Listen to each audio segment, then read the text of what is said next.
안녕하세요. 앞으로도 좋은 이야기들을 힘내어 들려드리고 싶습니다. 구독과 좋아요, 알람 설정으로 응원 부탁드립니다. 감사합니다. 안녕하세요. 저는 73세 이순자라고 합니다. 저는 지금까지 제 인생이 왜 이렇게 힘들었는지 이제야 알게 되었습니다. 70이 넘어서야 말입니다. 1953년 3월 어느 봄날 서울 중구에 있던 한 산부인과에서 저는 태어났습니다. 그리고 같은 날, 같은 시간, 저보다 겨우 13분 늦게 태어난 또 다른 아기가 있었습니다.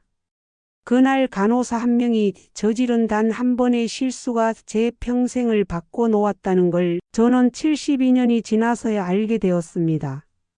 저와 그 아이가 뒤바뀐 겁니다. 팔찌를 잘못 채웠는지 아니면 아예 채우지 않았는지는 모르겠습니다. 하지만 분명한 건 저는 본래 재벌가의 장녀로 태어났어야 했다는 것입니다. 대신 저는 좁디 좁은 단칸방에서 눈을 떴습니다. 제가 2살 때 아버지는 돌아가셨습니다. 어머니는 혼자서 저와 동생 셋을 키우셔야 했습니다. 그분은 새벽부터 밤늦게까지 남의 집 빨래를 해주고 청소를 해주고 식모살이를 하며 우리를 먹여 살렸습니다. 저는 초등학교만 간신히 마쳤습니다. 중학교는 꿈도 꾸지 못했습니다. 13살부터 공장에 나가 일했습니다. 낮에는 섬유 공장에서 실밥을 자르고 저녁에는 시장 좌판에서 어머니를 도왔습니다. 손은 늘 거칠었고 어깨는 늘 무거웠습니다. 20이 되어서도 결혼 같은 건 생각할 수 없었습니다. 동생들이 아직 어렸으니까요. 막내가 뇌졸중으로 쓰러진 후로는 더더욱 그랬습니다. 저는 막내를 업고 병원에 다녔고 약값을 벌기 위해 밤낮으로 일했습니다. 어머니는 그런 제 모습을 보며 늘 우셨습니다. 제가 30을 넘기고 막내 동생이 죽었습니다. 어머니는 그 충격으로 몇 년 못 가 세상을 떠나셨습니다. 저는 그제야 혼자가 되었습니다. 40이 넘은 나이에 말입니다. 결혼은 이미 늦었고 친구라곤 하나 없었고 모아둔 돈도 없었습니다. 병원비와 장례비로 다 나갔으니까요. 그 후로도 30년을 더 살았습니다. 식당에서 설거지를 하고 아파트 청소를 하고 가끔은 노인 돌보미 일을 했습니다. 무릎이 아파도 허리가 굽어도 일을 멈출 수 없었습니다. 연금도 없고 기댈 곳도 없었으니까요. 그러다 72의 나이에 저는 한 통의 전화를 받았습니다. 변호사라는 사람이 전화를 걸어왔습니다. 처음엔 사기인 줄 알았습니다. 하지만 그 사람은 진지했습니다. 혹시 1953년 3월 30일 서울 중구 명성산부인과에서 태어나셨습니까? 저희가 확인할 게 있어서 그러는데 한번 만나 뵐 수 있을까요? 그렇게 해서 저는 진실을 알게 되었습니다. 제가 본래 누구의 딸이어야 했는지, 제 인생이 왜 이렇게 되었는지 말입니다. 그리고 그 진실을 알려준 건 다름 아닌 제 본래 동생들이었습니다. 아니, 본래 동생이었어야 할 사람들이었습니다. 마이너스. 변호사를 만난 날, 저는 평생 입어본 적 없는 깨끗한 옷을 입고 나갔습니다. 동네 옷가게에서 산 3만 원짜리 남색 블라우스였습니다. 그나마 제일 나아 보이는 옷이었습니다. 거울을 보니 주름투성이 얼굴에 희끗희끗한 머리카락, 굽은 허리가 보였습니다. 72년을 가난하게 산 흔적이 고스란히 박혀 있었습니다. 강남의 한 고급 법률 사무소였습니다. 건물 로비에 들어서자마자 저는 주눅이 들었습니다. 대리석 바닥이 너무 반질반질해서 제 남루한 신발이 부끄러웠습니다. 경비원이 저를 쳐다봤습니다. 마치 여기 올 사람이 아니라는 듯이 말입니다. 누구 찾으세요? 그게 김 변호사님이요. 저를 찾으신다고 해서. 경비원은 의심스러운 눈으로 전화를 걸었습니다. 잠시 후 젊은 여자 변호사가 내려왔습니다. 깔끔한 정장에 명품 가방을 든 모습이었습니다. 저와는 다른 세상 사람 같았습니다. 이순자 할머니시죠? 올라오시죠. 엘리베이터를 타고 15층에 올라갔습니다. 회의실 문을 여는 순간 저는 숨이 멎을 뻔했습니다. 긴 테이블 앞에 3명의 사람들이 앉아 있었습니다. 모두 제 또래나 조금 어려 보이는 나이였습니다. 비싼 양복을 입은 남자 둘과 화려한 옷을 입은 여자 한 명이었습니다. 앉으세요. 김 변호사가 의자를 권했습니다. 저는 떨리는 손으로 의자를 잡고 앉았습니다. 세 사람이 저를 뚫어지게 쳐다봤습니다. 그 시선이 너무 무서워서 고개를 들 수가 없었습니다. 할머니, 제 소개부터 드리겠습니다. 저는 대한그룹 박철수 회장님의 차남 박민호입니다. 그리고 이쪽은 제 형 박민호, 여동생 박수진입니다. 대한그룹이라니. 뉴스에서만 듣던 그 재벌 그룹 말입니까? 제 심장이 미친 듯이 뛰기 시작했습니다. 저희가 할머니를 찾은 이유는 말입니다. 박민호 씨가 말을 이었습니다. 우리 언니, 아니 우리가 언니라고 알고 살았던 박영희 씨와 할머니께서 실은 바뀌었다는 사실을 알게 되었기 때문입니다. 바뀌었다고요? 무슨 소리입니까? 할머니께서는 1953년 3월 30일 서울 명성 산부인과에서 태어나셨습니다. 맞으시죠? 네, 맞습니다만. 그날 같은 시각 13분 차이로 저희 어머니 이정희 여사께서도 같은 병원에서 딸을 낳으셨습니다.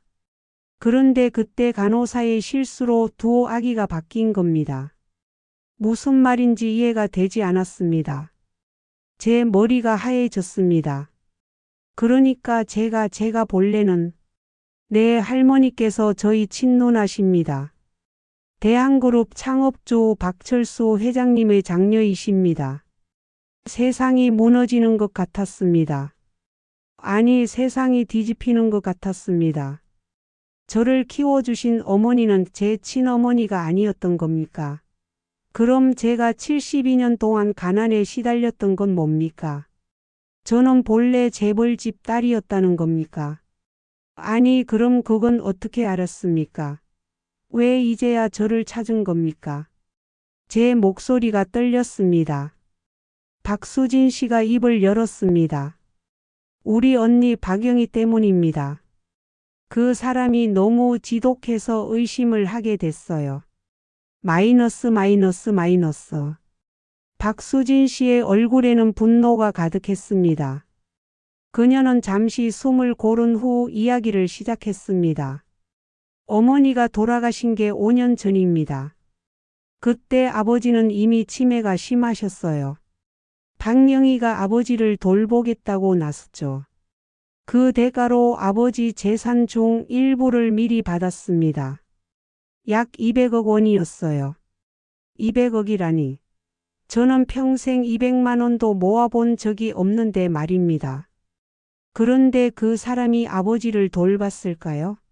천만의 말씀입니다. 돈을 받자마자 아버지를 요양원에 쳐넣었어요. 그것도 제일 싼 곳으로요.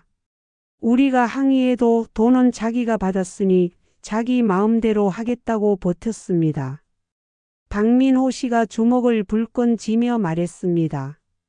아버지가 요양원에서 욕창이 생기고 폐렴에 걸려도 병문안 한 번 안 왔습니다.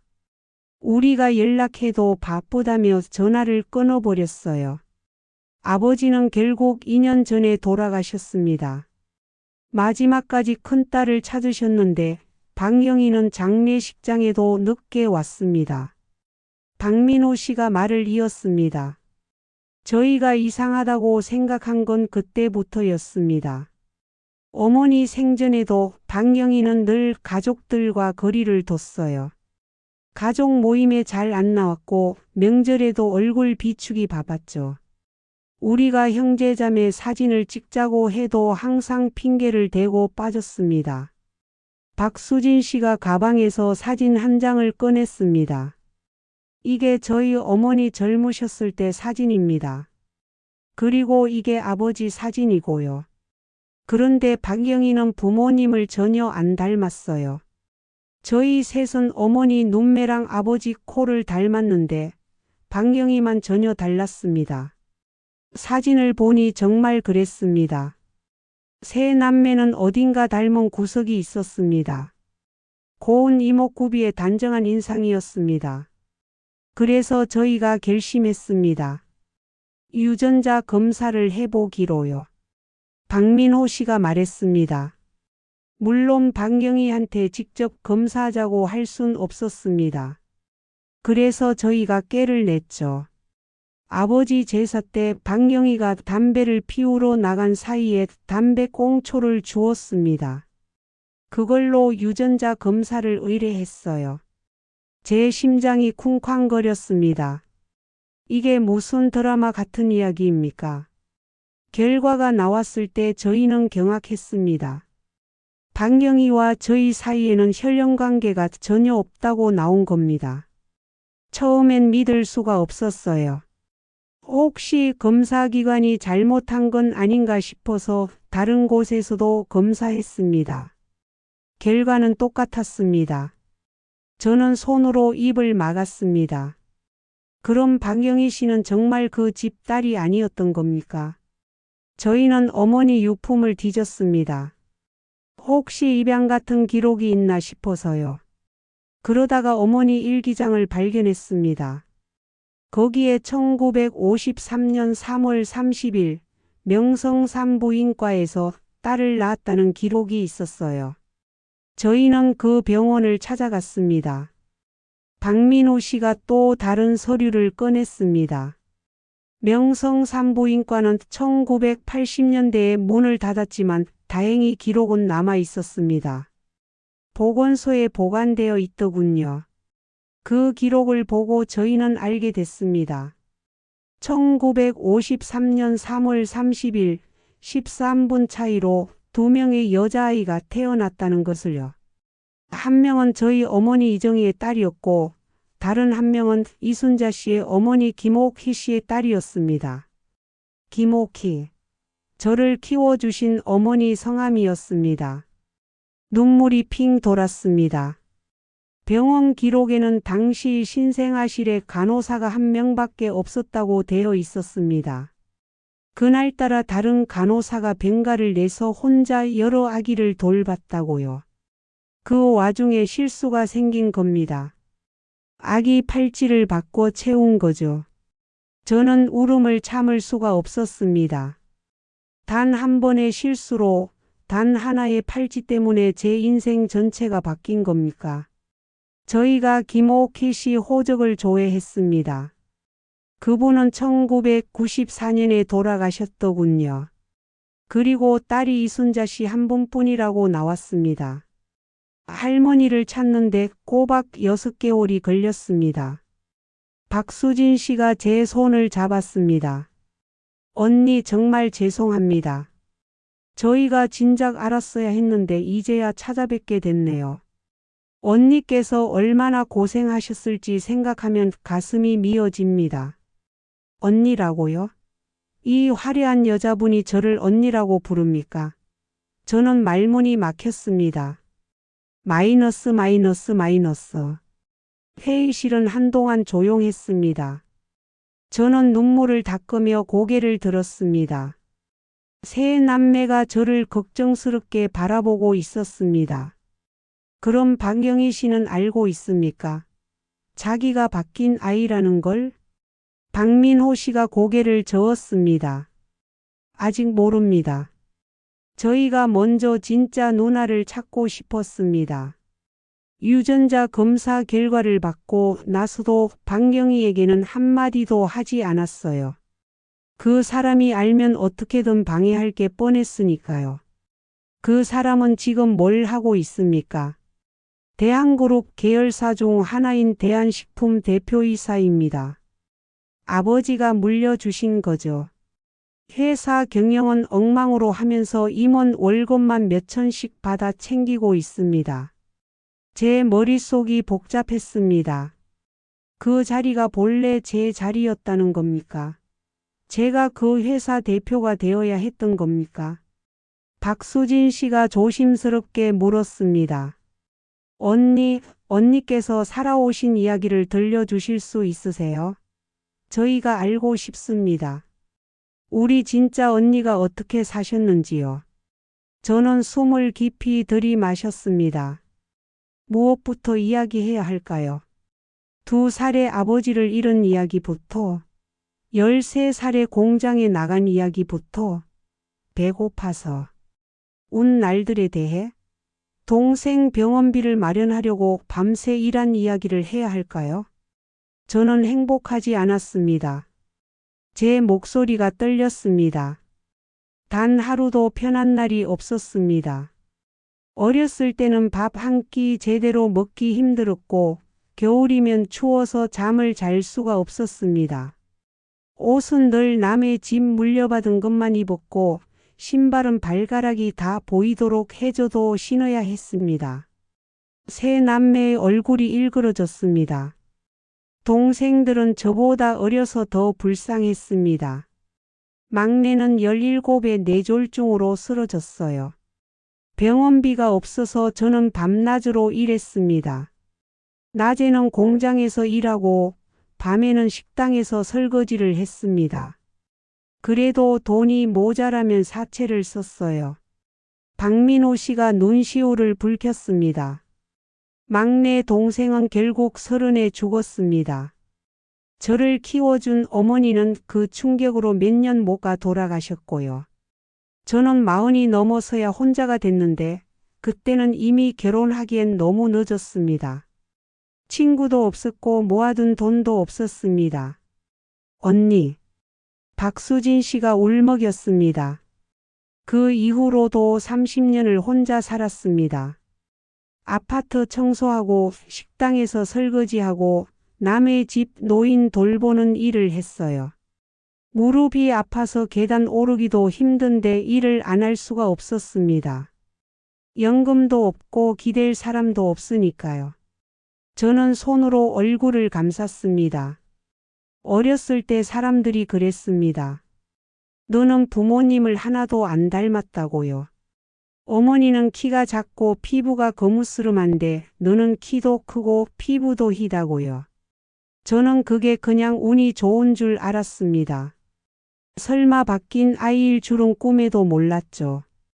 박민호 씨가 주먹으로 테이블을 쳤습니다. 그 빌어먹을 병원. 어떻게 그런 실수를 할 수가 있습니까? 김 변호사가 끼어들었습니다. 명성산부인과는 이미 오래전에 폐업했고 당시 간호사도 20년 전에 사망했습니다. 하지만 병원 측 과실이 명백하므로 손해배상 청구는 가능합니다. 병원이 가입했던 보험사를 상대로 소송을 진행할 수 있습니다. 소송은 나중 일이고요. 박수진 씨가 제 손을 꼭 잡았습니다. 언니 이제부터라도 편하게 사세요. 저희가 있잖아요. 진짜 가족이 여기 있습니다. 진짜 가족이라니. 72년 만에 만난 진짜 가족이라니. 저는 그저 눈물만 흘렸습니다. 마이너스. 그날 저는 세 남매와 함께 저녁을 먹었습니다. 강남의 고급 한정식집이었습니다. 평생 가본 적 없는 곳이었습니다. 대리석 테이블에 앉아 은수저로 밥을 먹으니 꿈을 꾸는 것 같았습니다. 언니 이거 드셔보세요. 전복구이인데 정말 맛있어요. 박수진 씨가 제 앞접시에 음식을 놓아줬습니다. 이렇게 귀한 대접을 받아본 게 얼마만인지 모르겠습니다. 언니께서 사시는 집이 어디신가요? 박민호 씨가 물었습니다. 구로구 작은 고시원입니다. 한 달에 35만 원짜리요. 세 남매의 얼굴이 굳었습니다. 고시원이요? 그런 데서 어떻게 사십니까? 제가 살 수 있는 곳은 거기밖에 없습니다. 기초생활수급자라 월 50만 원 받는데 거기서 방세 내고 나면 얼마 안 남거든요. 박민호 씨가 한숨을 쉬었습니다. 언니 내일 당장 이사하시죠. 저희가 강남에 집 하나 알아보겠습니다. 아니, 저희 아버지 회사 사택이 있는데 거기 들어가시면 됩니다. 아니, 그럴 순 없습니다. 저는 그냥 지금 사는 곳에서. 안 됩니다. 박수진 씨가 단호하게 말했습니다. 언니는 우리 아버지의 장녀십니다. 대한그룹 창업주의 딸이시고 본래 재산을 물려받았어야 할 분이세요. 이제부터라도 제대로 된 대접을 받으셔야 합니다. 저는 어리둥절했습니다. 재산이라니요? 박민호 씨가 서류 한 뭉치를 꺼냈습니다. 저희 아버지께서 돌아가시면서 남긴 유산이 있습니다. 장녀인 박영희에게 30%, 저희 셋에게 각각 20%씩, 그리고 어머니 몫으로 10%였죠. 어머니 몫은 어머니가 돌아가시면서 저희에게 균등하게 나눠주셨고요. 하지만 박영희가 받은 30%는 본래 언니 몫입니다. 대한그룹 지분 30%면 약 8천억 원입니다. 8천억이요? 제가 뭘 잘못 들은 겁니까? 물론 법적으로 받으려면 소송을 해야 합니다. 박영희를 상대로 말이죠. 저희가 도와드리겠습니다. 저는 숨이 막혔습니다. 8천억이라니. 상상도 할 수 없는 돈이었습니다. 저는 평생 800만 원도 모아본 적이 없는데 말입니다. 그리고 언니. 박민호 씨가 말했습니다. 대한식품 대표이사 자리도 본래 언니 자리입니다. 박영희가 지금 그 자리에 있지만 진실이 밝혀지면 당연히 물러나야 합니다. 제 머리가 어질어질했습니다. 이게 현실입니까? 며칠 전까지만 해도 저는 고시원에서 라면을 먹으며 살았는데 지금은 8천억 원과 대기업 대표 자리 이야기를 듣고 있습니다. 하지만 저는 회사 경영 같은 거 해본 적이 없습니다. 초등학교밖에 안 나왔는데 어떻게 대표를 합니까? 괜찮습니다. 전문 경영인을 두면 됩니다. 언니는 그냥 대주주로 계시면 돼요. 박수진 씨가 웃으며 말했습니다. 저는 고개를 저었습니다. 너무 큰 이야기들이었습니다. 저 같은 사람이 감당할 수 있는 게 아니었습니다. 천천히 생각하세요, 언니. 지금 당장 결정하실 필요 없습니다. 일단 편한 곳으로 이사부터 하시고 몸 추스르시고 그 다음에 천천히 이야기하죠. 박민호 씨가 다정하게 말했습니다. 저는 고개를 끄덕일 수밖에 없었습니다. 마이너스. 그날 밤 고시원으로 돌아왔을 때 저는 한숨도 잘 수가 없었습니다. 좁은 방에 누워 천장을 바라보며 생각했습니다. 정말 제가 재벌집 딸이란 말입니까? 정말 제가 8천억을 받을 수 있단 말입니까? 다음 날 아침 박수진 씨에게서 전화가 왔습니다. 언니, 좋은 소식이에요. 압구정동에 좋은 아파트를 알아봤어요. 오늘 오후에 같이 보러 가실래요? 아니, 그런 걸 제가 어떻게. 언니, 이제 사양하지 마세요. 언니는 우리 가족입니다. 가족끼리 이런 거 따지면 섭섭하잖아요. 결국 저는 박수진 씨와 함께 압구정동 아파트를 보러 갔습니다. 한강이 보이는 40평짜리 아파트였습니다. 제가 평생 살던 고시원의 10배는 넘는 크기였습니다. 여기 괜찮죠? 햇빛도 잘 들고 뷰도 좋고요. 관리비는 저희가 낼 테니 언니는 신경 쓰지 마세요. 저는 넓은 거실을 바라보며 눈물이 났습니다. 이런 곳에서 살 수 있다니. 제가 꿈에도 그리던 삶이었습니다. 그런데 박영희 씨는 언제 만나는 겁니까? 제가 물었습니다. 다음 주입니다. 저희가 가족 회의를 소집했어요. 박영희에게는 중요한 안건이 있다고만 했고 무슨 일인지는 말하지 않았습니다. 박수진 씨의 얼굴이 굳어졌습니다. 그 사람이 얼마나 놀랄지 벌써 기대됩니다. 70년간 남의 인생 산 대가를 톡톡히 치르게 할 겁니다. 저는 가슴이 두근거렸습니다. 드디어 제 자리를 빼앗아간 그 사람을 만나는 겁니까? 제 인생을 살아간 그 사람을 말입니다. 일주일이 정말 빠르게 지나갔습니다. 그 사이 저는 새 아파트로 이사했습니다. 박수진 씨가 가구며 가전제품이며 다 새로 사줬습니다. 옷도 백화점에 가서 몇 벌 샀습니다. 거울을 보니 완전히 다른 사람 같았습니다. 드디어 가족회의 날이 왔습니다. 대한그룹 본사 회의실이었습니다. 저는 박수진 씨가 사준 검은색 정장을 입고 갔습니다. 떨리는 손으로 회의실 문을 열었습니다. 긴 테이블 끝에 한 여자가 앉아 있었습니다. 70대 초반으로 보이는 여자였습니다. 머리는 곱게 염색하고 파마를 했고 비싼 옷을 입고 있었습니다. 손에는 명품 시계가 반짝였습니다. 박영희였습니다. 제 인생을 살아간 여자였습니다. 그녀가 저를 보더니 눈썹을 찌푸렸습니다. 이 사람은 누구야?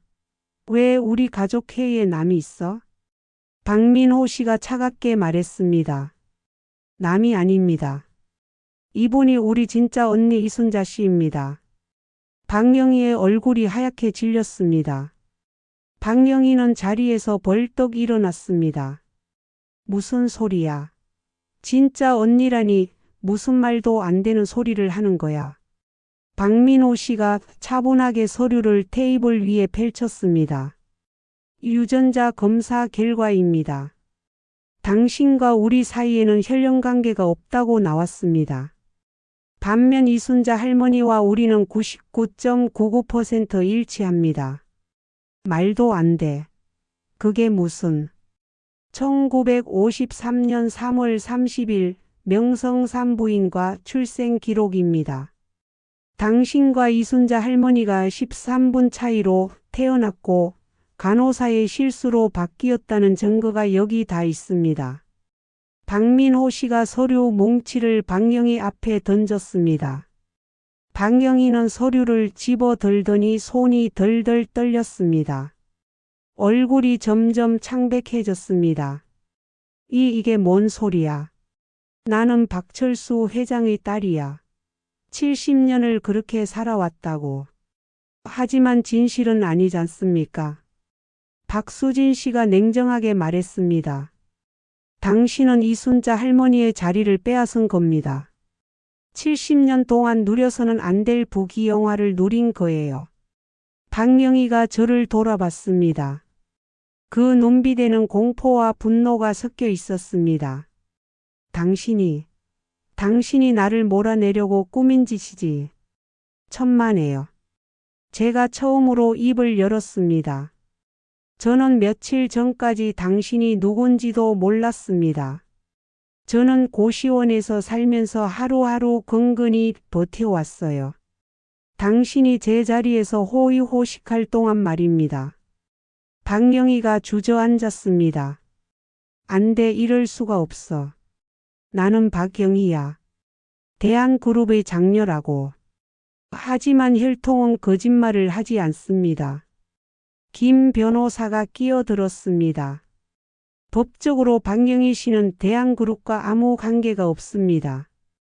받으신 유산도 회사 지분도 대표이사 자리도 모두 반환하셔야 합니다. 안 돼. 절대 안 돼. 박영희가 소리쳤습니다. 난 70년을 박영희로 살았어. 이게 내 인생이라고. 어떻게 지금 와서 다 빼앗을 수가 있어. 저는 어땠을 것 같습니까? 제가 조용히 말했습니다. 저는 70년을 가난 속에서 살았습니다. 추운 겨울에 난방도 안 되는 방에서 떨며 잤습니다. 배고파서 잠을 못 이룬 날도 많았습니다. 동생 병원비 때문에 밤낮으로 일했습니다. 결혼도 못하고 친구도 못 사귀고 혼자 늙어갔습니다. 박영희가 말을 잇지 못했습니다. 당신이 제 자리에서 누린 그 모든 것이 본래는 제 것이었습니다. 좋은 학교, 좋은 옷, 따뜻한 집, 사랑하는 가족. 그 모든 걸 당신이 가져갔어요. 나는 몰랐어. 박영희가 울부짖었습니다. 나도 바뀐 줄 몰랐다고. 나도 피해자야. 피해자는 맞습니다. 박민우 씨가 말했습니다.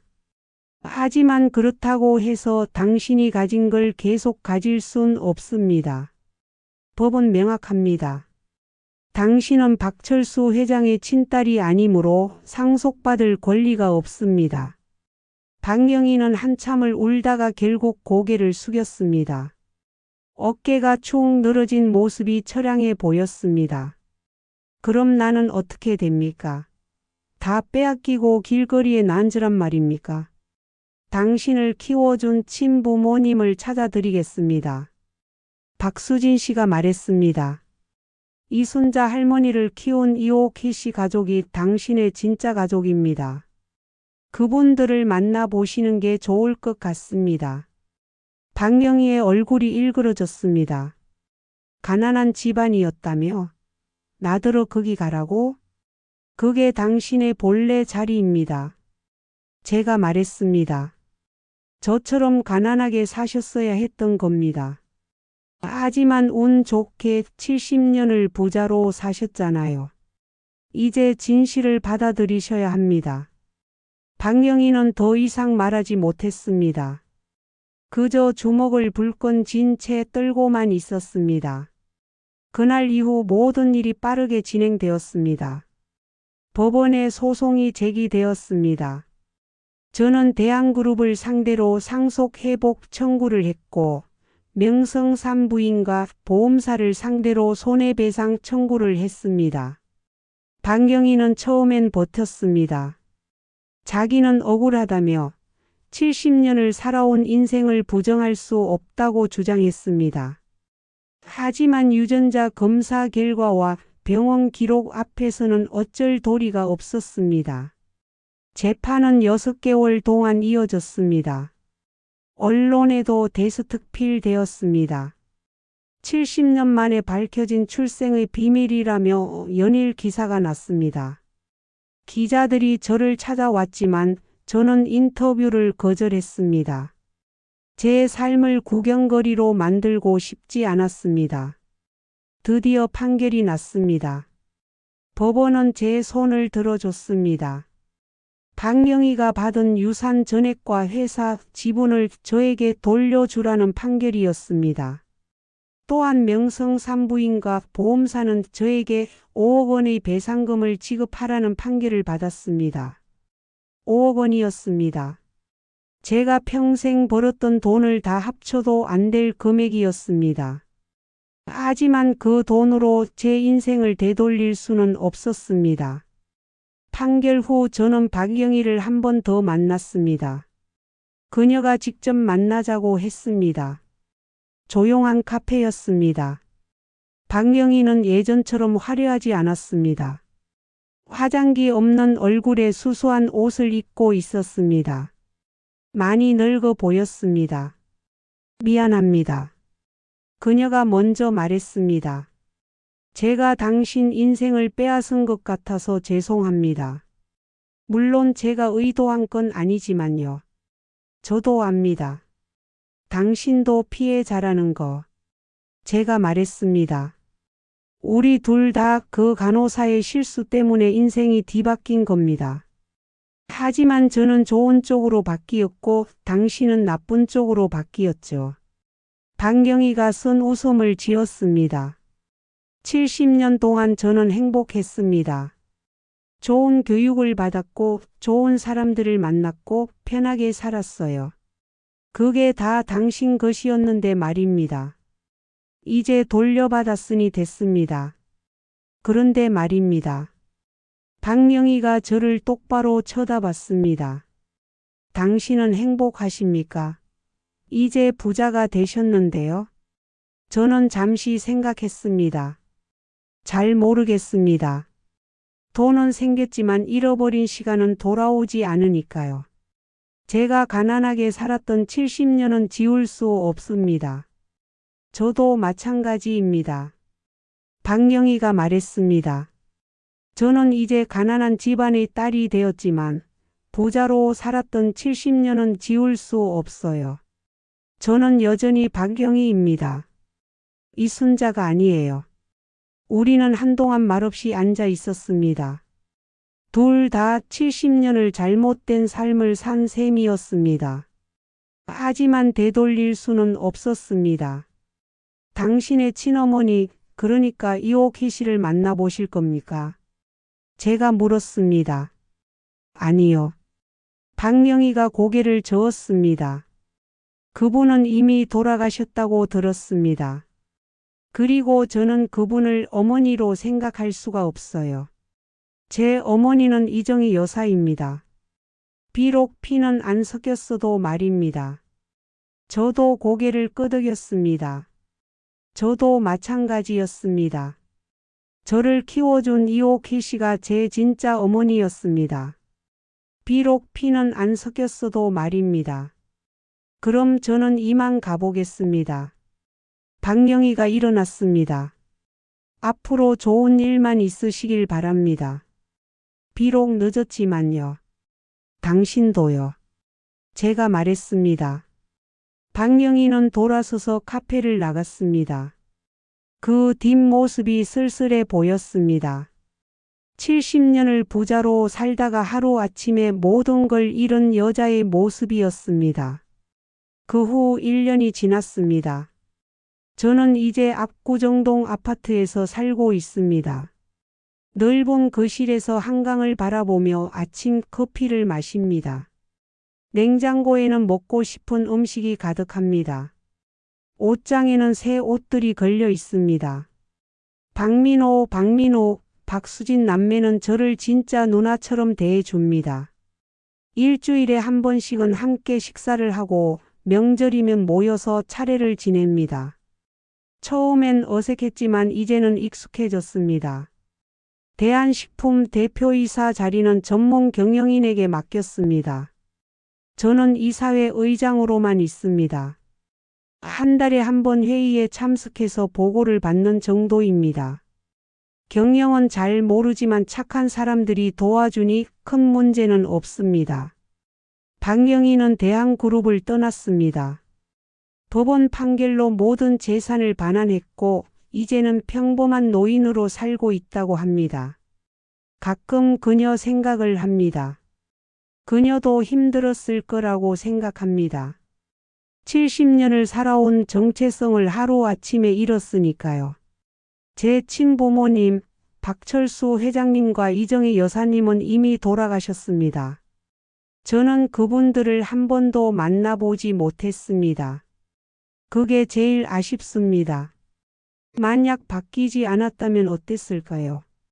저는 그분들 슬하에서 자랐을 겁니다. 사랑받으며 자랐을 겁니다. 하지만 그랬다면 저를 키워준 이옥희의 어머니는 만나지 못했겠죠. 가난했지만 저를 끝까지 지켜주신 그분을 말입니다. 저는 그분이 그립습니다. 지금 이 순간에도 말입니다. 가끔 제 삶을 돌아봅니다. 72년은 가난 속에 살았고 1년은 부자로 살았습니다. 돈이 생기니 편하기는 합니다. 병원도 마음 편히 다니고 맛있는 것도 먹고 따뜻한 집에서 잡니다. 하지만 행복한가요? 글쎄요. 잃어버린 시간은 돌아오지 않습니다. 제가 가난 속에서 흘린 눈물은 지울 수 없습니다. 동생을 떠나보낸 아픔도 혼자 늙어간 외로움도 사라지지 않습니다. 돈은 많은 것을 해결해 줍니다. 하지만 시간은 되돌릴 수 없습니다. 저는 이제 73입니다. 남은 인생이 얼마나 될지 모릅니다. 하지만 이제부터라도 편하게 살 수 있다는 게 감사합니다. 늦었지만 가족도 생겼습니다. 가끔 생각합니다. 만약 병원에서 실수가 없었다면 어땠을까요? 저는 재벌집 딸로 자랐을 겁니다. 좋은 교육을 받고 좋은 사람과 결혼하고 아이를 낳고 행복하게 살았을 겁니다. 하지만 그게 꼭 좋았을까요? 가난 속에서 살았지만 저는 강해졌습니다. 세상이 얼마나 냉정한지 알게 되었습니다. 돈의 소중함을 뼈저리게 느꼈습니다. 그리고 무엇보다 저를 키워준 이옥희 어머니의 사랑을 알게 되었습니다. 그분은 당신 딸이 아닌 줄도 모르고 저를 키우셨습니다. 당신 것이 아닌 미래를 위해 평생을 희생하셨습니다. 어쩌면 그것이 진짜 사랑이 아닐까요? 피가 섞였느냐가 중요한 게 아니라 얼마나 헌신했느냐가 중요한 거겠죠. 저는 이제 창밖을 바라봅니다. 한강이 반짝입니다. 햇살이 따뜻합니다. 오늘도 하루가 시작됩니다. 늦었지만 이제부터라도 잘 살아보려 합니다. 잃어버린 시간을 되돌릴 수는 없지만 남은 시간이라도 소중하게 보내려 합니다. 그게 제가 할 수 있는 전부니까요. 오늘 이야기 어떠셨나요? 앞으로도 좋은 이야기들을 힘내어 들려드리고 싶습니다. 구독과 좋아요, 알람 설정으로 응원 부탁드립니다. 감사합니다.